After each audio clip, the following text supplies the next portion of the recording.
Welcome to Horween Leather. We're here in Chicago. Wanted to give you a look around the tannery inside. It's going to take maybe an hour to go through the process here, but let's come on in. I wanted to show you how the leather has been made here in Chicago since 1905. Come on in. Let me close the gate behind you. So we're going to do a linear process tour. Hey, how you doing? So this will be, it's so loud in here, I might have to wait.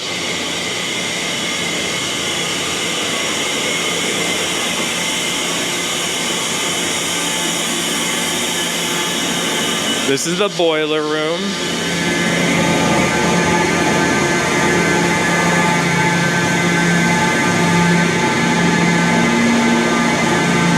So we're gonna start over here in the hide house. This is where the tannery receives all of the hides, and you'll notice that they are with the hair on, and they're all salted and brined. So these are horse hides here, and these have been processed slightly by the tannery. The most important job here is to crop the horse hides so they're able to get the shell section and remove the non-shell section. So these are actually horse butts or horse fronts, and they've separated those two parts out. You also notice there's a ton of hair on these, a lot of salt. So the first stage of the tanning process will be to remove both of those things. We're gonna go burn the hair off as well as get some of the salt off.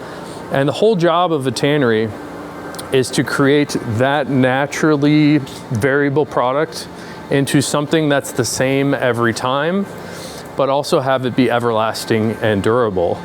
As it sits there now, that stuff will just rot and eventually turn into dirt.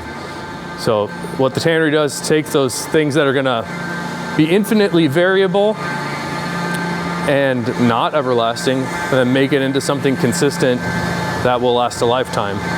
And as we walk through the linear process here, we'll come back to these departments. But I'm trying to keep us on the linear trajectory just to show you step by step how leather's made.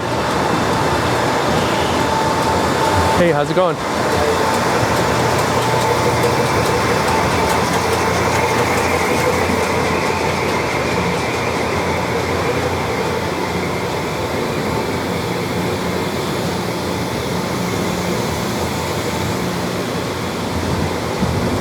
You're gonna have to pick up the pace if we're gonna make it through.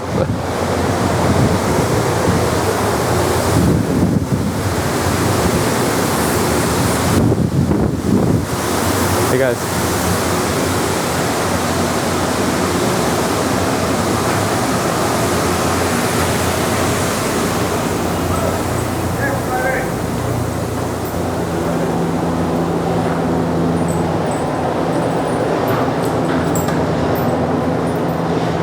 Hello.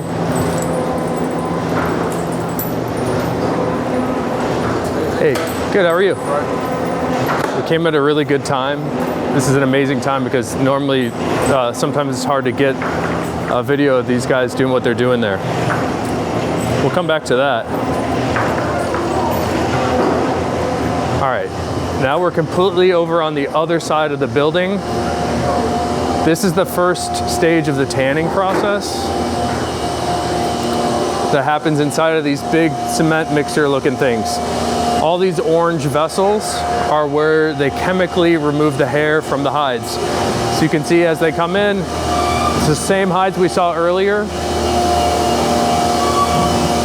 It just has the hair on the inside. So I think of these as like big stomachs that digest the hair off. And it sort of acts like you would use a product like Nair on your legs to remove the hair from your legs. It's the same thing that happens here. So we got the burn. And we have baiting, pickling, and tanning that happens inside these huge wooden drums. And we're seeing the final result of the tanning process. This is one of two ways that Horween tans leather. The blue leather that you're seeing is chrome tan leather, and the leather we passed by before is veg tan leather. Those are shell cordovans that happen in the pits. So inside of these large drums, this is where we essentially cure the leather, but we're not nourishing it with any fats. So chrome tanning, we're pulling out all the fats that are going to rot and deteriorate, turn into dirt, and we're replacing it later with fats that are going to look good, smell good, and feel good. But the blue leather you're seeing here binds all the fibers of the skins together with a material called chrome. And these chrome salts bind all that mesh of fibers and makes it super, super strong. But it's sort of like turning an organic skin into like a Wolverine, like a hybrid of organic and metal. So by turning it partially metal, you're making it heat resistant and super strong. So that's what chrome tanning is. It's not to say that chrome is better than veg. They all have their specific purposes.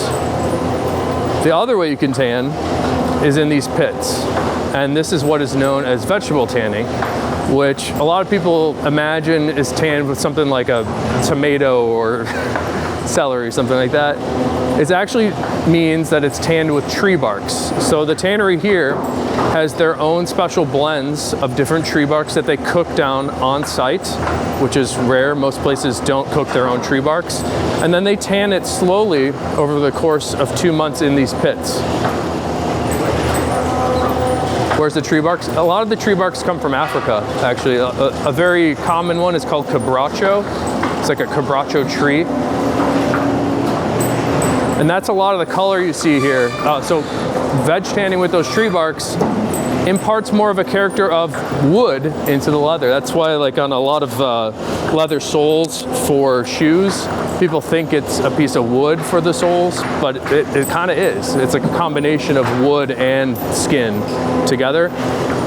Typically, veg tan leathers are just more firm and more full of stuff. It's just a little bit more dense than the chrome tan stuff. But what I was trying to say there is that tree barks also impart color, which is interesting. So it's more than just making the leather and skin like wood. It also imparts a little bit of that color that a lot of people enjoy. So in the pits here, you'll notice different shades. Sometimes they're using more salts to tan the leather, and sometimes they're using a less concentrated blend of those tree barks. And then other times it's less salt and more tree barks. So what you're seeing here is this amazing timing. They're hanging the horse butts into these pits. This is actually the second stage of the tanning. These have already been tanned for 30 days. They're gonna go back in the pits for another 30 days. And if you can take a look here, they're gonna hang these onto those sticks into the vats, and they slowly agitate from these chain hooks that you see. There you go. Ooh, man, this is rough, man. I know. It's a tough job. It's almost over. Probably got down. You're doing it.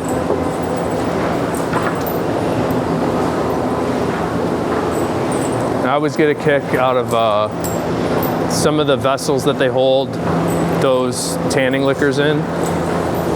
There's one over here that usually says butt liquor, which is I get a kick out of every time. Looks like it just say water right now. Oh, no butt liquor. No butt liquor today, sorry. So let's move. So we're gonna take a divergence of two paths here, and we're gonna stick on the chrome tanning path. After that leather has turned blue and is now chrome tanned, it's also completely waterlogged,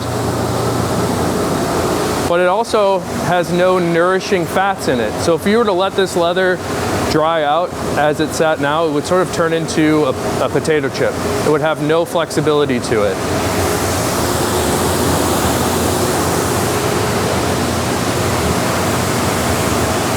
And just to quickly demonstrate here, if you come take a close look, if I fold the leather and flex it down, you can just see how much water is inside of this. Like I said, they're completely waterlogged. The next step that they need to do is to lay these leathers out flat and to even out the moisture, and we're gonna do that over here.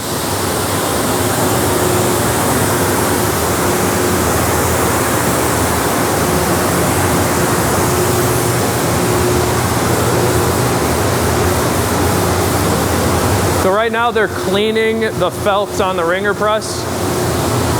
Normally you would see the leather come through this side of the wringer, and think of it like an old clothes dryer where they're sort of squeegeeing out the leather, and it comes out the back end here, evening out the moisture for for all the chrome tan leather.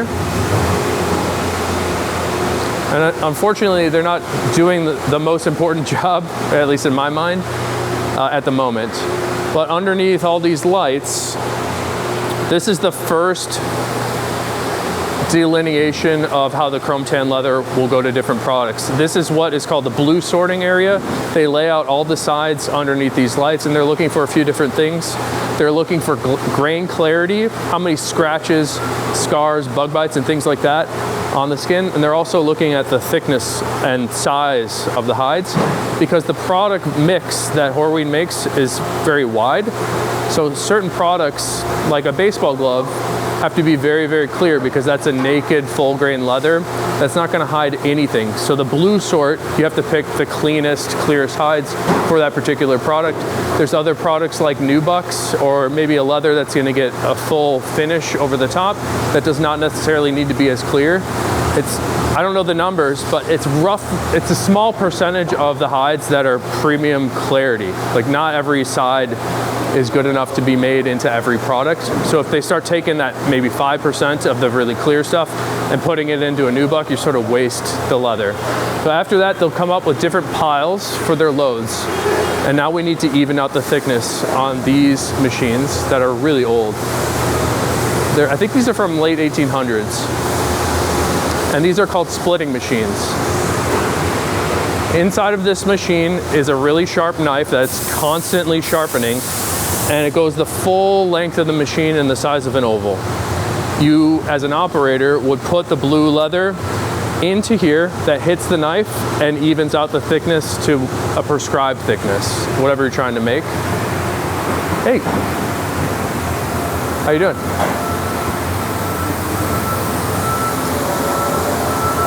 This leather has been split down and shaved. So if I look at this and took a gauge to it, I would notice roughly a ½ ounce difference of thickness, which is 0.2 millimeters of difference of thickness throughout the whole skin. So the whole job of this department, get the right selections and then get the thickness to a prescribed amount. What's up, Larry? Mr. Feel Good, after a long time. Let's see, how you doing? I'm good, how are you? Yeah, bro, you looking good, man. You look good too. I wanted to show you the shaving machines too. This is just a final leveling for the thickness. The splitting machines will give you most of the way there, but the shaving machines here get it all the way there. After you get your load of leather, like we're seeing here, we put it on the scale. And this scale is very important because the next stage is the retanning department, where each drum is tanned based on the drum size of whatever's in it. So if you have more material in it, that's going to affect all the components you put inside the drum to tan the leather, or to retan the leather. So let's come on to the next part.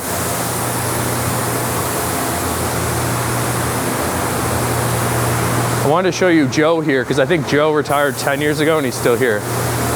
Oh, where's Joe? Where'd Joe go, Hector? You go home already? Oh, I thought he retired. No, he retired, but he come 4 days. He comes 4 days, but he's retired? Yeah. That's not retired. Crazy. All right, we'll come back over here. This is some chromium leather being tanned.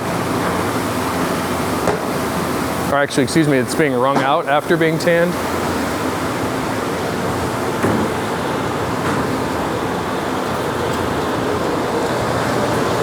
So we walked through this area earlier, sort of skipped past it.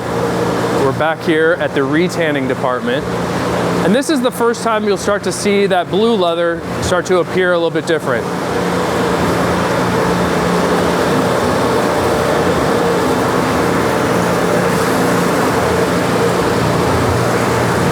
They've written on the skins what they intend to make out of it.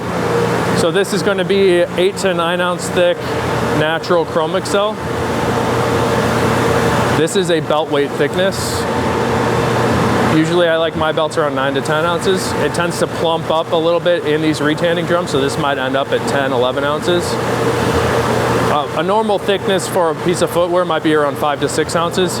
This is another special thing that Horween does, where many tanneries will not work with leather this thick.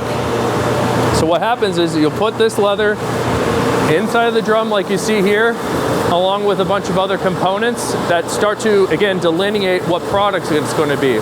So we can put different nourishing oils, different fats, and basically oils, waxes, and greases, just to overly simplify it, in there, along with color. So you can make your leather green or red or blue or keep it natural at this point. The retanning department is, again, replenishing those oils and greases that we took out of the skin in the tanning process.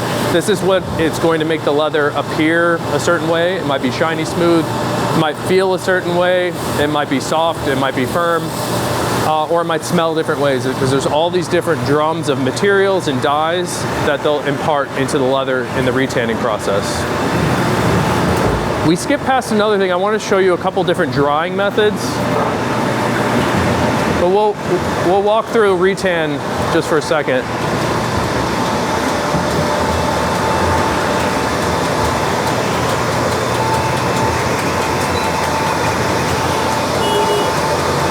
So you could see, careful, it's a little slippery. You could see some of the retanning liquid, or the liquor that's in there right now. That's the dyes, that's the other nourishing oils that they put in here. But you can see the color has changed significantly from being blue. The other thing to notice is it's completely waterlogged again. So now there's several different ways that the tannery can get rid of moisture. The first one we're going to look at is the next room over. It's called a vacuum dryer. But Horween dries leather in 4 different ways. It used to be 5. This vacuum dryer is perhaps the most modern, most typical way that most tanneries will dry these days. Vacuum dryer is necessary for veg tan leathers or anything that has a lot of tree barks in it. By lowering the pressure of the dryer, you're able to dry the leather at a lower temperature, which will not cook the leather. If you get veg too hot, it makes it really firm and it make it crack.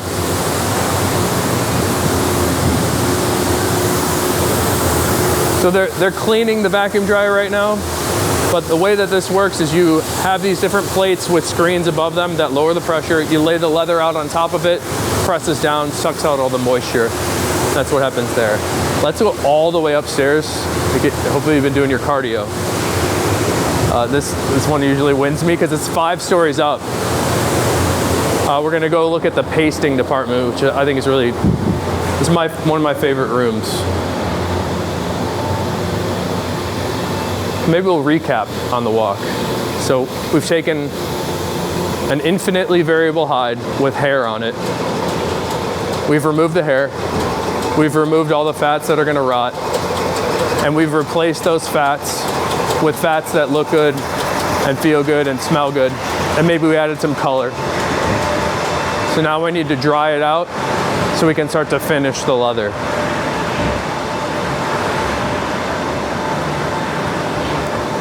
All right, here's the big,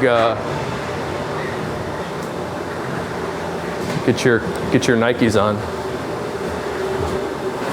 I used to, when I was working here with Skip Horween, we used to, there's like a little exercise room here, but sometimes we would just walk these stairs or run these stairs to get our workout.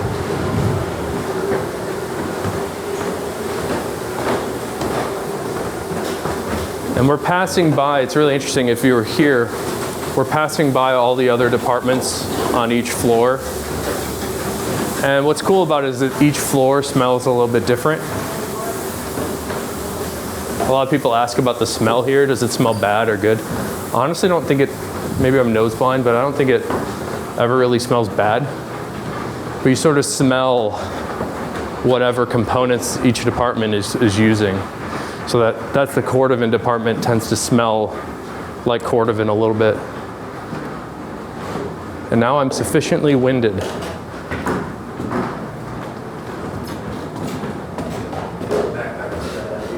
Yeah. Okay. This is the pasting department, the second of all the ways that we'll look at for drying leather. This is actually past the end of the process, but you can see the remnant of what happened here.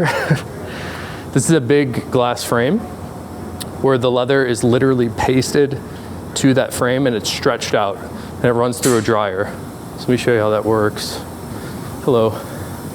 Hey, Santiago. How you going, Phil? Good, how are you? Nice to see you, man. A long time to see you. Yeah, I know. I don't work here anymore. Okay. I'm just giving a tour of your department. Yes, okay. All right, so on, this is a big, like, I think of like a big train track. So this is a big system with a rail, and these frames slide down the rail, and they'll take the leather, slap it up against this glass with paste on it, it's glue, and you slick it out onto the frames. And it's automatically applying the paste to the frame and stays on the rail here, getting pushed by these little levers. Hey, you know, I don't know how old this is. I mean, it's at least since the 50s, maybe? I'm not sure. I don't want to lie to you. All right, so this is how the leather looks when it enters the pasting unit. There's 5 different stages of ovens that the leather will go through. And each leather gets dried a little bit differently, but I believe this is football leather right now, pasted up onto the glass. So you can see some of the excess paste that's stripped down. This is how it's sticking there. You get a different, I think it's a really pleasant effect by pressing the grain against the glass. It really compacts the grain and gives it a really flat character. So like I said, there's 5 different ovens here.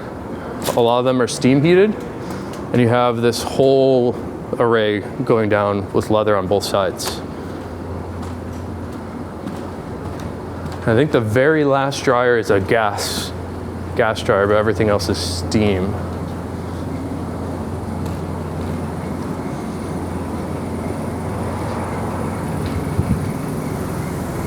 And today it's 60 degrees here in Chicago. But when it gets hot, this is a tough ass job. Because the ovens are hot, it's hot outside, there's no AC. We got powerful fans helping the guys out, but this is a tough job. So as it exits the pasting unit, they'll pull it off there and lay it on the table like this. Here's what a pasted grain looks like. You can see a little bit of that paste still left. So they will need to wash that paste off next. I can show you how that's done. Let me show you another way that we dry. There's a bunch of drying rooms, but you can see these, we'll come back down the stairs in a sec, but if you look down there, you can see some, I believe that's chromexcel leather, hang drying on these hooks.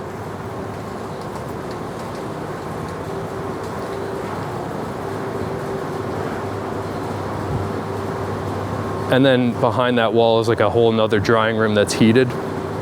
Let's go downstairs. I want to show you 2 other places that they dry, but this is the 3rd of 5 ways that we can dry. So we got vacuum dryer, we got the pasting. You can let it air dry on the hooks that we just saw there, that we'll also look at further. Then I wanted to show you toggling and tacking, which they don't do a lot of tacking anymore. And then we'll come back up to cordovan too.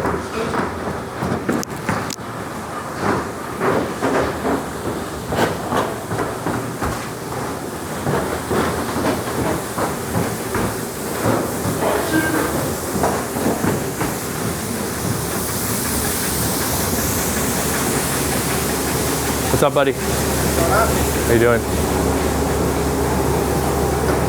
Tannery row in the house. What's going on? Of course. We're just doing a little tour.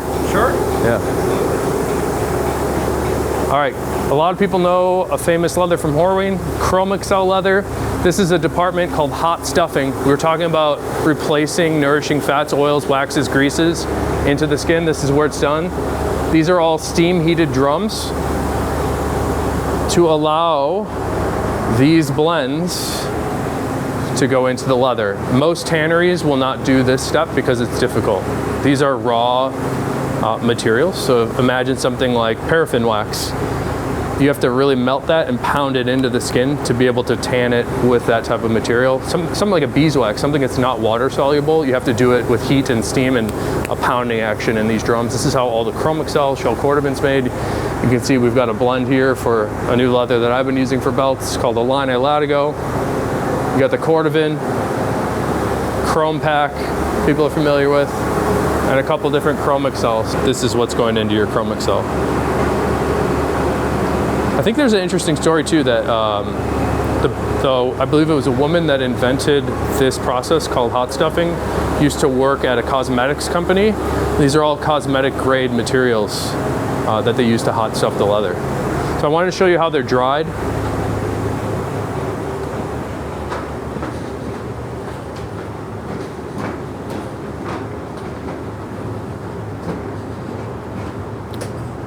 Of course, I picked a time where there's nothing hanging. Here's some people are really curious about ChromaXcel leather. This room is often heated. It looks like they're taking down the leather from the hooks right now. Watch your head too. Each of these hooks are where they hang the ChromaXcel leather. It takes about a week to dry in this room, and this all gets steam heated. So if you look at all the different, there's radiators with steam. Hello. Actually, maybe they're hanging right now. Yeah. So this is ChromaXcel leather before it has dried, and you can't feel it, but I can tell you it feels super, super greasy, almost wet, like very, very tacky. As it hangs on these hooks, again for about a week, it could take 7 to 10 days depending on the ambient temperature outside. This leather will dry up and become a little bit less greasy. But I really wanted to emphasize all this steam. All these are different steam coils everywhere. Steam coils, we got a lot of fans for airflow on the side, and then it gets really hot in here.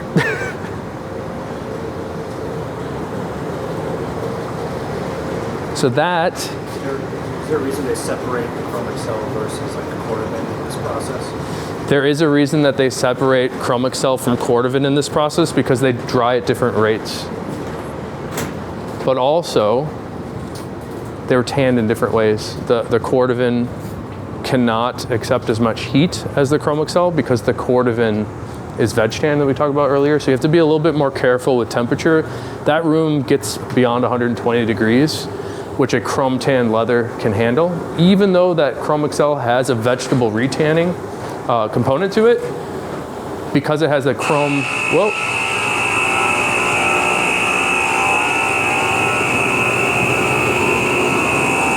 It's lunchtime. Because the ChromaXcel has a chrome base tannage, it gives it the resilience that we require to be able to dry in that room.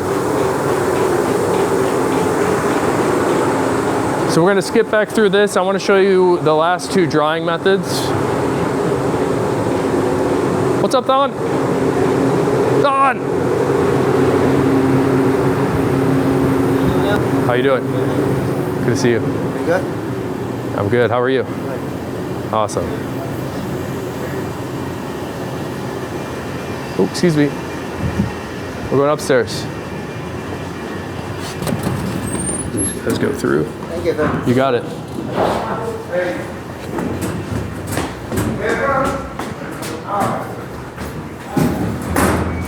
Hey. Oh, thank you. Appreciate it. All right. We'll come back to this as well. This is a really fun room that has to do with cordovan. So we'll show you the last drying methods and then skip over to the other branch of the tree for the cordovan.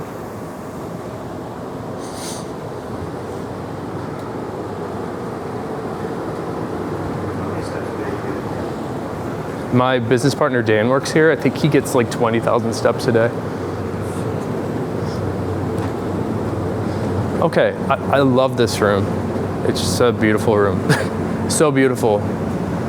But something about the light and the wood in here, it's a really pleasant room for me.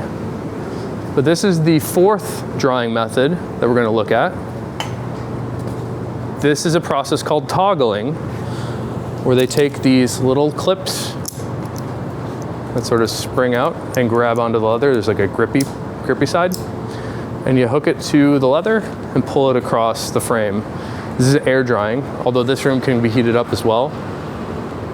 But what you get here that's distinct from the pasted leather is more of a pronounced and raised grain because it's not pressed up against anything as it dries, contrasting the pasting unit or the vacuum drying stuff where that's pressed against the glass as it dries. This allows that grain to sort of pucker up. So most pebbled leathers are toggle dried. In fact, toggling is a really common drying method around the world. There's big mechanical units. This is all very manually done here, but there's mechanical units that will do this automatically for you. And that's how a lot of other tanneries dry as well. And then the other way that you can dry, which we're not doing right now, is on these boards. Let me just give you a little close up here. So leather that is too thick or too greasy, you're unable to use the toggle clips on. So what they used to do when they ran more of that leather was more for mechanical purposes. They would do something called tacking, where you hang up the leather on these wooden slats and literally tack it in with nails into there. I don't know if there's any tacks right now, but you can kind of see where the holes were as they did all these. Cool. So those are your drying methods. You also see, I mean, we'll come back to this this way of thinking, but as that leather dries out, it gets a little bit firm again. Not overly so, but in the finishing department is where we'll soften the leather to like an even temperament. Again, as it dries, it can harden up or become a little wavy and reefed, they call it. Like this probably could have been toggled a little bit better, but that's going to dry with that shape to it. So we need to even that waviness out. We want everything to be flat. All right, this is what most people are probably waiting for, the cordovan department. I should probably also caveat there's like a lot to this. So it's very, it's not simple to explain the cordovan tanning process because it takes 6 months, 2 months of which we already saw in the basement in those pits. Perfect. Perfect examples here. You may, if you want to rewind the video, the leather that they were hanging into the pits in the basement sort of looked like a figure-8 shape. And that was the second stage of the tanning process. I think I said appropriately earlier. The first stage is actually this. So they tan it once in those pits, and they come up with something that looks like this. This is actually where the shells are, but you cannot see them currently. So this department, or this section of the department called shaving, is where they start to expose where that cordovan is. And this is the coolest part. Here's one that has already been, they call this liquor shaving. So these have already been shaved. If you have a really keen eye and kind of know what you're looking for, you might be able to see a difference in the density and appearance of the fibers here. And also note that this is on the suede side. This is on the rough outside. Oh no, I got my greasy fingers on there. Not gonna matter. This is on the rough outside of the leather. This is actually the grain. So they're coming at the shell from the suede side. If you look closely, and I should probably wash my hands after this, you can see this line here. See how a little bit of different color has happened? And if I were to draw it out for you, it sort of looks like that. And that's where your shells are. There's one on this side and one on this side. They do not connect in the center. You can, in fact, probably see the difference in density between the middle section there. And you're also left with this big section across the top that is also not shell. And we will use that. In fact, we've got a limited release coming out this week. Out of that section of leather, we call it horse butt.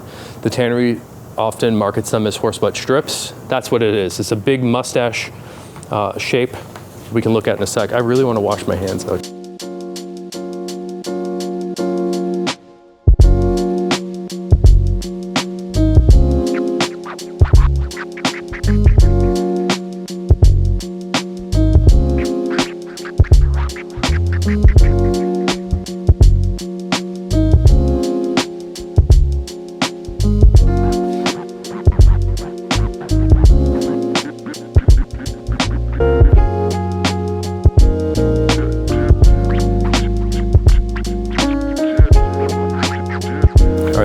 Thanks for not following me into the bathroom.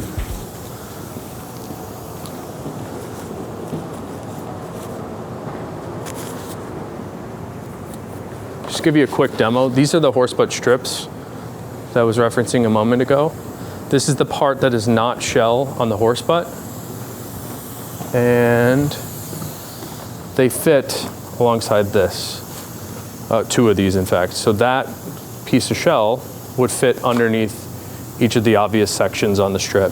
So the whole part together was what we were just looking at, that they're shaving. They're just trying to find out where the shell is and where it isn't, so they can only work with the shell. We're really trying to isolate the cordovan, because that's the treasure, that's the gold mine that they're trying to dig for. And it gets treated completely differently than the horse butt strip here. So we're gonna go over to the next part of the cordovan department. That is, what? 40 minutes. We're good? Yeah, we're good. We got plenty of time. This is the fastest tour I've ever given. It's like a real crash course in tanning. But the other part of the building here on this floor is the second half of the cordovan department. It's like kind of good and bad that we're here at lunchtime because it's quiet, but it's also nice to see them doing their thing. I'll do my best to describe how they do it. We're also passing by a bunch of football leather here. I know it looks orange, and it kind of is. That's actually the leather that they use for college footballs at Wilson. There's technically another drying method, but this is another pasting method that they do. They call this cold pasting. So anything that is sensitive to heat, they'll do in this room that's not heated.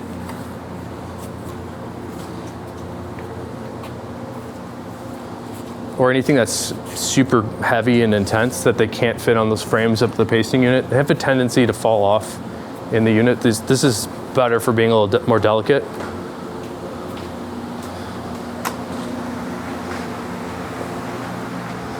So here's where we get like into the wizardry, in my opinion. It's sort of like, I view this section as like a steakhouse, where you're taking the shells once they've been exposed and shaved down. And this is where we do what you would consider it if we're considering the rest of the path that we just looked at. This is like the retanning for cordovan, except it's all done by hand. So they'll take these horse butts, inside of here is the shell, lay them up on these tables, and you take a brush, dip it in the tanning mixture, and brush it onto the leather. And this is an old school process called currying. And the magic part of it is it actually will tan sitting in these stacks. So for a bunch of years, I thought this was bogus. I was always thinking, like, why wouldn't you just turn, you already spent all this money to buy the hides, you already spent all this money, 2 months to tan it in these pits. Why not just get it out the door? But they will actually sit here for another several months and basically even out.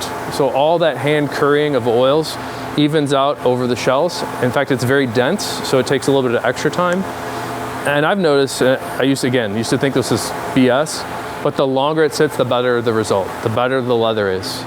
So right now it's a day before tax day, it's April 14th. These were done on April 8th, and if we go farther down, that's March,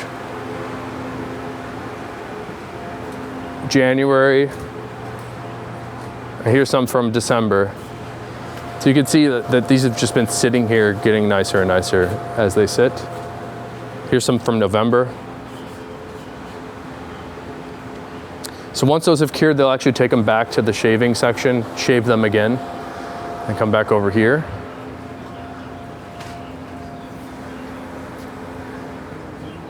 There's a bunch, this is where it gets crazy, because there's a bunch of processes. But I like, it's a little dark over there. We can show you where they put the stains on. And it sure would be nice to show you this when they're doing stuff, so maybe we'll do it again. This machine over here on the side is what's called a brush finish machine.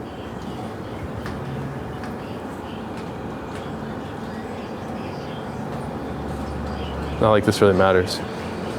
So inside of here is a pan, usually, that sits underneath this corrugated roller.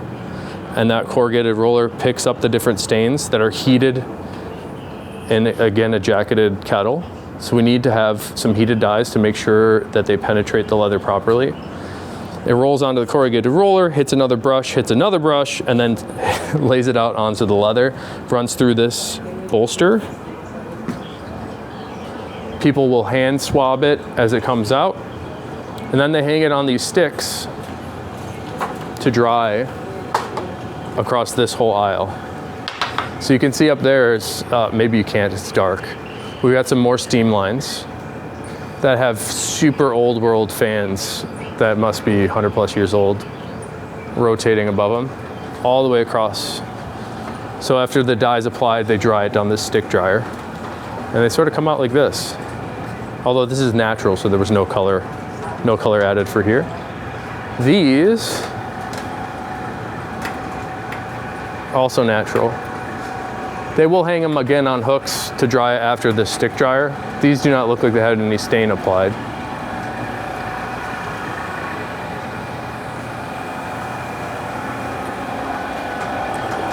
The other fun one that gets a ton of people freaked out on social media are the glazing jacks and the rolling jacks.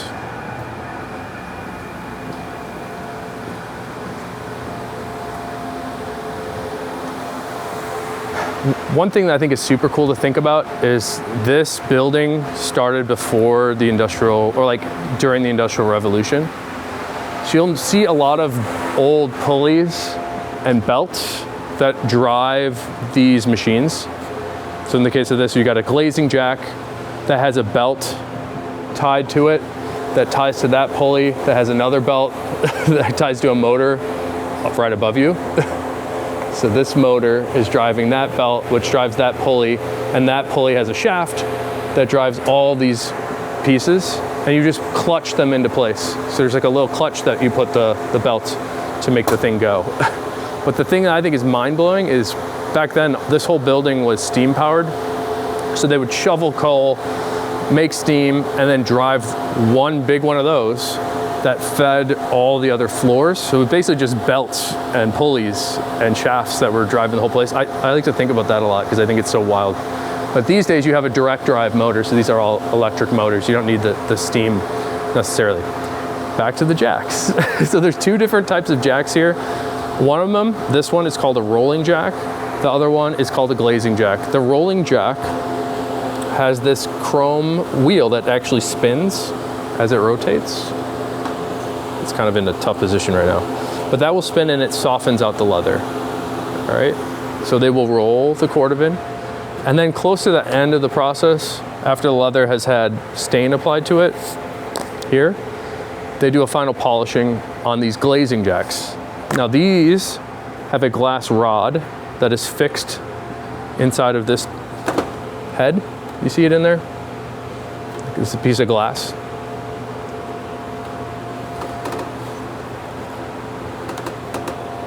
So this is smooth, it doesn't spin like the rolling jack. That presses down as it moves.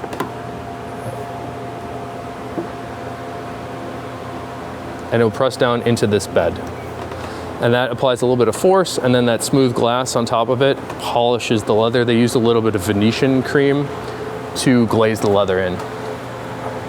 That's pretty much all it is up here that we can show you for the moment. So let's go down back into the non-cordovan world and look at the finishing department, because they don't do any finishing of the cordovan down there. That's all for the side leather. Does cordovan ever get released like earlier versus later? So like would they release one like in December versus like a March for any reason? Not seasonality. It's like it just needs time. Okay. Time to cure. I thought you were going to ask a different question, because I remember saying like, oh, this is BS. It doesn't need to sit. We have a version that we do let it sit, but I just shave straight off of those piles that I call raw cordovan. That's kind of like, people know it as unglazed natural. It's a little bit different. But if you shave it right off those piles, it's like really rugged version of cordovan. Very smooth, but it has like a less refined appearance. So you could just take it right off those piles and shave it down smooth and make something that looks great, but not as refined as all the rest of the finishing that goes along with it. So is it kind of similar to wine where it's like right now bottle versus one that's been sitting for 20 years? It's kind of like a wine. Yeah, so you definitely, it's like aging a wine or aging a steak as it sits in those piles. So again, the longer it sits, the better it gets. I even like to sit on it myself at Ashland. We'll buy the leather and sit on it for a year additionally because we think it gets nicer as it ages. So we're here in the finishing department, still on lunch break. Let me show you, this is where it's very non-linear because each different leather article that tannery makes it goes through different processes. So this is a spray machine.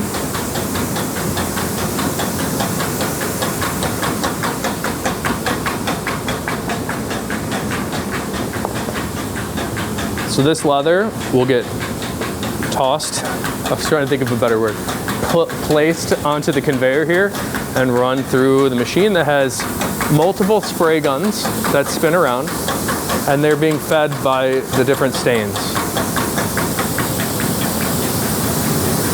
So you can see the spray guns.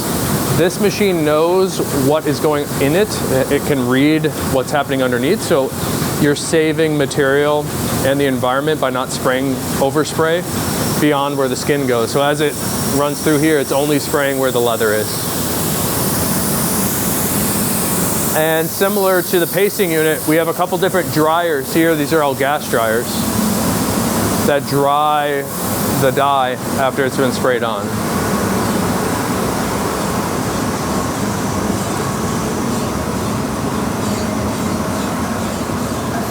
This is what it looks like after it's been sprayed. So rewind the video to see the difference, but it's pretty similar. You're not really trying, at least Horween doesn't really lay on the finish. You're really going for a natural looking leather most every time. And that's what you see here. You're not covering up any of the wrinkles. You're not covering up any of the draw. You're not covering up any scratches. You're just sort of tinting the color a little bit.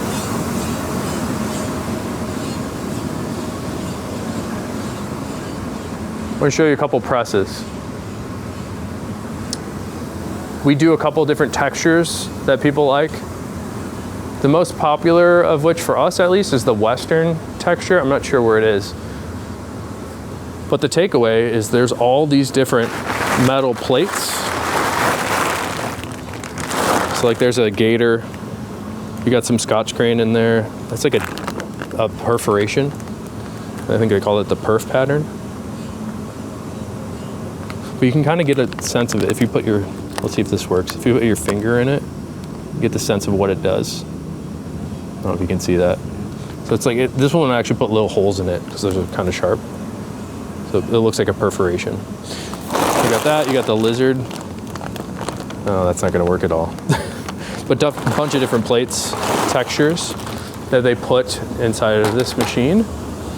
And this has a few different factors that can affect the leather, the plate itself, how much temperature you put on it, and how much time and how much pressure you put into the leather. So big press, there's a couple different ones of those. What's up? You're stamping a gator, like that might just actually be like a regular chrome excel just for the pattern? We actually have a belt up right now that is chrome excel with a gator texture in it, yeah.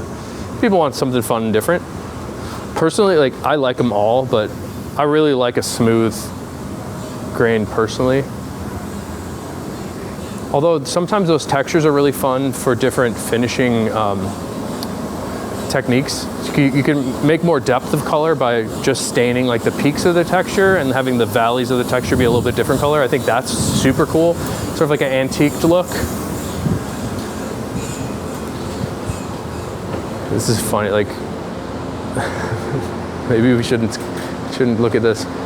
But this is we have a section or a process part for chrome excel where they have to trim the leather before it goes through the machines because the chrome excel tends to dry in wavy ways because we just hooked it up onto those hanging clips in the rooms and they don't dry flat.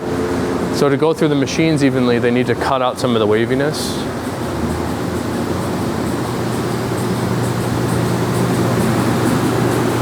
We saw in the cordovan department the same type of machine on the left. In the world, it's known as the seasoning machine. The tannery here, they call it a brush finish machine.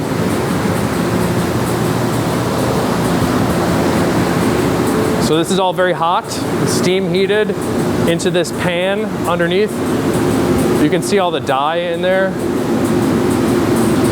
for whatever color they're trying to apply. And this is where all the stains start for the Chromium leather. They'll actually come through this machine 2 times to apply the stain coats. They run it through those brushes onto this bolster, and then the guys will use these slings to literally hang their arm in as they swab across the whole skin. So you even out the stain with another hand swabbing. This machine actually takes, I believe, 5 different people to run. And here's what that stain looks like on looks like some Chromium horse hides. So this might be for a jacket or something. It's like a darker brown. You can see the color it started off was more of a natural, which most every piece of Chromium starts off that natural color. There's another spray machine here, same as the one on the other side, except a little different. This one can handle more yield. This is Horween's new leather called Aspen, I think. Sure looks like it. I love the Aspen leather. It's like a Vacetta type of vibe that Horween's doing. It's a brand new tannage from the ground up that I love from them. So we've got some bison here. This is a variation on Chromium called Cavalier Chromium, just a little bit less oil, wax, grease content. Another Cavalier here, heavyweight this time, 8 to 9 ounce Cavalier. You can see that this one, all the Cavaliers drum dyed. So this is like a little bit more of a tan. You can see this one was drum dyed blue, where the Chromium Classic doesn't often get that drum dyeing. Case in point here is some Color 8 Chromium. You can see the natural back on it with the Color 8 on the grain. These still need to get finished up. I referenced this machine on the left here earlier. We were trying to even out the temper and lay the leather out flat. You can see that this was a toggled leather, because we see evidence that the clips were used on the edges of everything. They will feed this leather through this machine. Oh, lunchtime's over.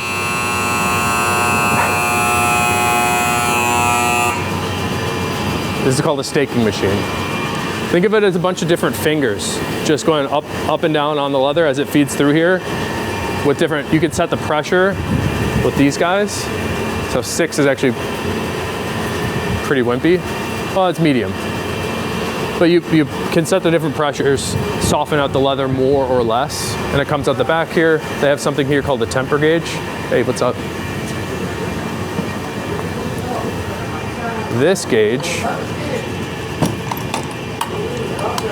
has an aperture inside this disc that as you have your leather sitting over here, as you press this down on the leather, this snaps up and tells you how soft or how firm it is. So it's infinitely soft right now.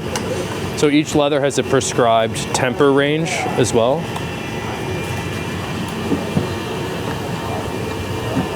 Thank you, sir. Another fun machine, let's go over here. This is a rotary press, a plating machine. We saw the plates earlier that have the textures that go just straight up and down. This is the same idea, except rotary form. So you don't get any lap marks like you do on those machines. But here it's also nice because it's a little faster. There's 3 different rollers inside of this that sort of turn like they revolve, like a revolving gun or something, right? So this is a hair cell roll, and this is the smooth roll that it looks like they're running right now. That's for bright and shiny. There's also something called the sandblast, which is more of like a medium, less shiny, but it's sort of gonna look like whatever you're putting on it. And then behind you here, it's perhaps the other, they're all important jobs, but this is another significant job underneath these lights is where they'll do the final sort. You can see they have these, we call these big wooden things horses. So you can see as he sorts out the leather from this stack, he will pile them into different grades based on clarity. So there's certain grading systems that require 6 grades. It's called the Satra system, that they have to use all these horses to denote the grade of each skin, and then the shipment has to be a certain percentage for those grades. So each customer can expect to get roughly the same cuttability, it's called, for their shipment. That means like not 100% of the leather is cuttable, because it never will be. It's a naturally, it's infinitely variable product. So you cannot sell leather as 100% cuttable. It's not like cloth or canvas. One more thing here, let's show you this. This is a fun one. This is the sample development area. It's a hand spray booth. So a lot of the new leathers that they're working on will get developed here. I don't know if we can give away anything on the table here, but there's a bunch of stuff that looks like they're working on the table.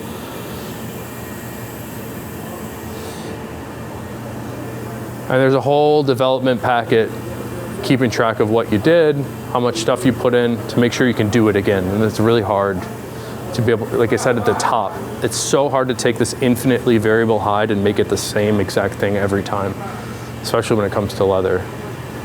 Let's go downstairs and look at the shipping room.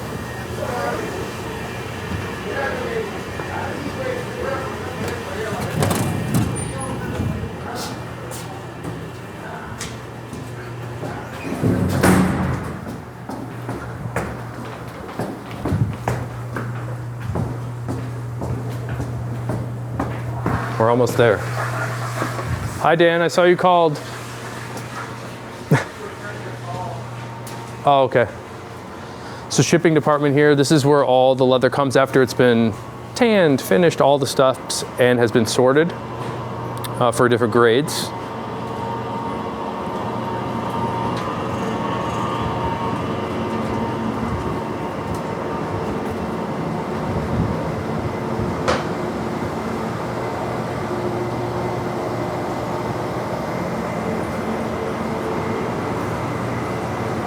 I was talking about the 6 different grades.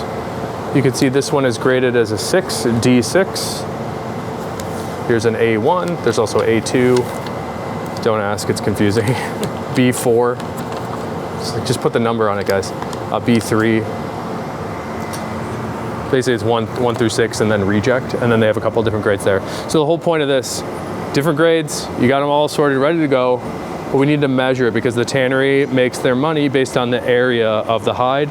They'll take a skin from here, drop it on this conveyor, runs through this machine. It will measure the entire area of the side in this case. And then they get a printout of how much area there was in that shipment. On these pages, so I don't want to show any details here, but you get, at the end of it, you can see that this leather, which is called Dover, had 23.9 square feet for this one side. Usually they're bundling up 5 or 6 sides depending on the thickness at a time. Once they're all bundled up, they go in the boxes, get picked up by freight, and head out the door. There's only a couple things I can show you here. Like the leather on the racks here are leather that's overrun or extra somehow.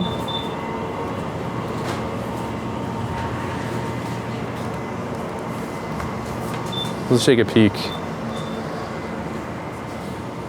So here's some chromexol leather. I believe these are all sorted by the type of leather. So this whole rack is chromexol. So this is greener pastures chromexol. It's like a cool green shade. Looks like there's some dark browns. Here's some wax flesh that I love.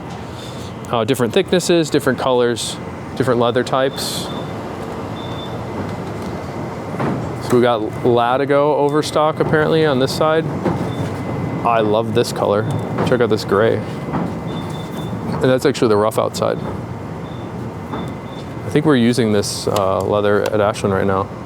Light gray Latigo. We make it cypress though, we put a little bit of wax on there. So different leathers here. These are all, again, overruns. Sometimes people will come through the shop or the tannery and pick out different sides here just to make samples. But really, we saw Tyler here earlier from Tannery Row. Tannery Row is probably the best place to go if you're a small crafter and want to pick up one side, because they have access to all this as well. So if I was you, I would come to Tannery Row and say, I really like a red, like a soft red. And they'd probably come across this and say, oh, I have some Persian red Dearborn leather for you ready to go. It's in 4.5 to 5 ounce. They can get you billed out and ship you this guy. But Tannery Row, that's the takeaway here. If you're a small place, just doing something for fun, hobbyist, call Tannery Row. They'll sell you one side at a time. And they're really, really good at what they do.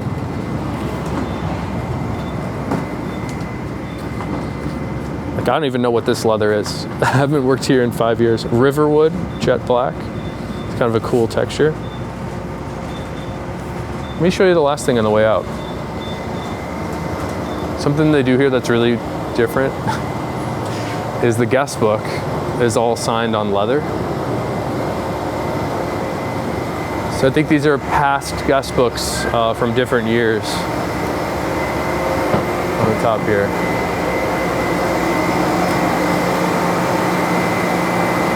So there's 2015, so 2012. These are really fun too, the stuff that they're using in 2023. This is a leather that they're not able to produce again. This was actually tanned in the 1940s. They call this 1940s calf. I love that leather. It's almost a shame that they use it as a guest book. Like a couple fun ones of those. 2024. We're gonna end it with this year's current guest book. So what do you think? You have fun? We did it in record time. Usually these tours take 2 hours. 62 minutes. We did it, yeah, nailed it, 1 hour. Perfect.